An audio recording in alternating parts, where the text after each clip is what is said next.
आपको दिखाना चाहेंगे जिन लोगों को रेस्क्यू करके आए हैं। ये तमाम लोग हैं जो महाराष्ट्र के रहने वाले हैं और इन सभी को यहाँ रेस्क्यू करके लाया गया। ये तमाम खुशनसीब लोग हैं जो धराली, भैरव घाटी, हर्षिल और गंगोत्री में फंसे हुए थे और वो लोग यहाँ पर फंसे हुए थे। सर, आप कहाँ पर थे?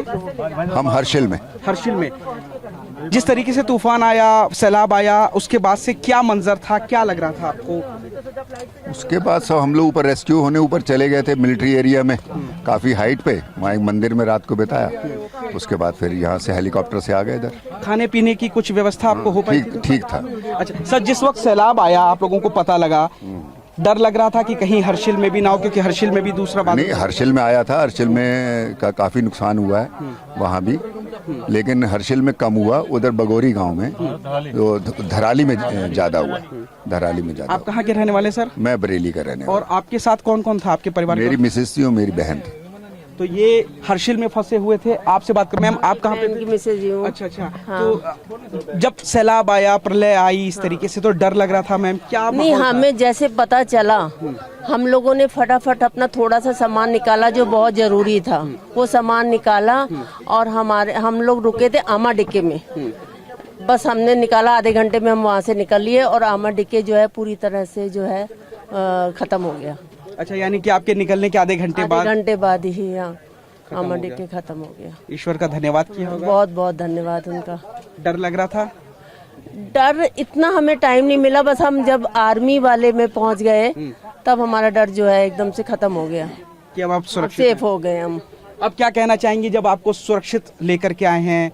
मगर सबने बहुत हेल्प करी है, सब मिलिट्री ने, हमें कोई दिक्कत नहीं हुई है। नुकसान बहुत ज्यादा हुआ है मैम? नुकसान धराली में बहुत हुआ है। आप कहाँ की रहने वाली, क्या नाम है? पूजा राणा, भगोरी के रहने वाला है। अच्छा, आप कहाँ पर फंसी हुई थी? हम तो सेफ थी भगोरी गांव में। हमारे गांव से आगे 3 किलोमीटर धराली में बहुत तबाही मचा। डर लग रहा था जिस तरीके से? डर, हम बहुत ज़्यादा डर लगा था हमें। हमने पूरी रात मतलब जंगल में बिताया कि भगोरी गांव ने पूरा फौजी ने कि यहाँ खाली करो गांव बाहर। यहाँ से साथ आपका परिवार भी जंगल में रुका? परिवार हम अकेली थे, परिवार देहरादून में। अच्छा, आप अकेली थी तो जंगल में पूरी रात बिताई? खाना मतलब वगैरह नहीं मिल पाया? घर से काफी दूर, मतलब साइड में चले गए थे हम गांव वाले। नहीं मिल पाया कुछ? खाना कुछ लोग खाए, कुछ नहीं खाए। हम वो आर्मी वाले ने कहा कि गांव खाली करो, इसलिए हम साइड में निकल गए थे। पूरी रात साइड में बिताए। पूरी रात साइड में बिताई। कुछ और लोग भी यहाँ पर मौजूद हैं, उनसे बात करते हैं। माता जी, आप कहाँ पर फंसी हुई थी? मैं पूनम सेठी, हम लोग हर्षिल में ही थे जी। और हमें बिल्कुल भी ऐसा आभास नहीं था कि गंगा इतनी तेज आ जाएगी, क्योंकि हम जहाँ पे आमाडी के रिजॉर्ट में रुके थे गंगा बिल्कुल किनारे पे थी। और 3:30 के करीब जब मैंने देखना शुरू करा तो गंगा में काला काला सा पानी आने लगा और जो हमारे लैंडलॉर्ड थे उन्होंने भी कहा तुरंत खाली करिए इसको। तो हम लोगों ने तुरंत इसको खाली करा और हमें ऊपर एक सुंदर रिजॉर्ट में ले जाया गया। वहाँ पे हम 1-1.5 घंटा रुके। उसके बाद फिर ऊपर से ऑर्डर आए कि हर्षिल को खाली कर दिया जाए।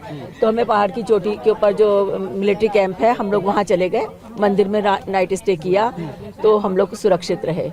और जो उसका भयावह रूप है वो मैंने अपनी आंखों से नहीं देखा, क्योंकि हम लोग वहाँ से 3:30 बजे निकल गए। लेकिन आपके जाने के बाद आमाडी के खत्म हो गया? हाँ, हमने 7 बजे ऊपर रोड से देखा तो हमारी लैंडलॉर्ड ने दिखाया कि देखो उसकी सिर्फ छत दिख रही है, और रात में वो शायद पूरी तरीके से ढह गया।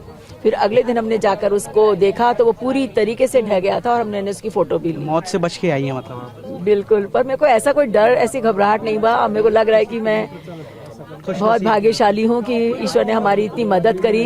अगर यही रात को आता, यही हादसा अगर रात के समय होता तो बहुत भयावह हो सकता था और हम लोगों का फिर बचना मुश्किल होता। सोच के रूह कांप रही है कि अगर रात में हादसा होता तो स्थिति और भी गंभीर हो सकती थी। आप लोग कहाँ के रहने वाले, कहाँ पर? हम पूना से रहने वाला है, राजपुर नगर। हम गंगोत्री में हाँ, गंगोत्री। जब धराली की खबर आप तक पहुंची तो आप लोगों को भी डर लगा?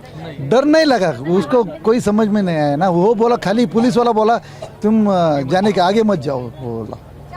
हम उससे पहले 5 मिनट तक आगे आए, खाली वो हो गया ना, सिट्टी बिट्टी चालू था, वो लोगों का सिट्टी बिट्टी समझ गए थे कि कुछ समझ गए थे, लेकिन इतना कुछ ना कुछ होया। उधर सिट्टी बजा रहे लोग, उधर वो कुछ तो कुछ होने वाला, इसलिए तुम आगे जाओ ऐसे कर रहे थे। हम उसके पहले आधा घंटा उधर से आए थे। ये अपनी आप बीती है उन लोगों की जो हर्षिल, धराली, गंगोत्री में फंसे हुए थे और आप देखेंगे तमाम जो लोग हैं ये लोग भी वही हैं जो अपनी जान बचा करके अब यहाँ पहुंचे हैं, इनको रेस्क्यू करके यहाँ पर लेकर के आए हैं। तमाम महिलाएं पुरुष हैं जो देश के अलग अलग कोनों में रह रहे थे और वहाँ पर थे। आप कहाँ पर फंसे हुए थे? हम धराली में थे जी। धराली में थे जब ये फ्लड आया आपने देखा सब कुछ? हाँ, थर्ड फ्लड में हमने देखा था। अच्छा। वहाँ से थे, फिर वहाँ से हम पैदल पीछे के रास्ते होते हुए मोहबा जो मंदिर है वहाँ पहुँचे गंगोत्री, और वहाँ से फिर हम पैदल के रास्ते होते हुए हर्षिल पहुँचे वापस। धराली जब फ्लड आया आप क्या कर रहे थे और कैसे आपको खबर लगी, क्या रिएक्शन था आपका? हम नीलोंग वैली और दिबांग से वापस आ रहे थे चाइना बॉर्डर से होते हुए। जब हम वहाँ पे वापस आए गंगोत्री के पास हमें पता चला कि वहाँ पे कुछ ना कुछ फ्लश आया है, कोई ना कोई बादल फटा है। लेकिन जब हम नीचे पहुंचे तो थर्ड फ्लश हमारे सामने आया था। अच्छा। उसके बाद फिर हम वापस जंगल के रास्ते होते हुए हम हर्षिल वैली तक पहुंचे। तो फ्लश में आपने क्या देखा, कितनी तबाही थी, तबाही कितनी भयानक थी? जब हम उसके आगे से गए थे बॉर्डर के लिए तब पूरा बाजार था, वहाँ लोग रह रहे थे और सारी मार्केट थी, शॉप्स थी। लेकिन जब वापस देखा तो सब कुछ रेत के नीचे दब चुका था। 3 से 4 जो फ्लश आए तो लगभग 50 फुट ऊपर तक का ढेर बन चुका था, लोग उसके नीचे दब चुके आपको हैं। लगता है अभी बहुत लोग फंसे होंगे? बिल्कुल 50 फुट तक तो ढेर बनी गया, नीचे तो होंगे लोग। क्या नाम है आपका, कहाँ के रहने वाले? हिमांशु शर्मा, गुड़गांव हरियाणा से। गुड़गांव हरियाणा के हिमांशु, अपने आंखों से इन्होंने मौत का मंजर देखा है कि 50 फीट तक जो लोग हैं वो फंसे हुए थे। और तमाम जो लोग हैं आप देखेंगे कि ये वो लोग हैं जो रेस्क्यू करा करके लेके आए हैं। एनडीआरएफ, आर्मी और तमाम जो मैनेजमेंट टीम है डिजास्टर की वो लगी हुई है और हेलीकॉप्टर के जरिए इनको रेस्क्यू किया जा रहा है। कैमरामैन राजेश के साथ पुनीत शर्मा, TV9 भारतवर्ष, मताली, उत्तरकाशी।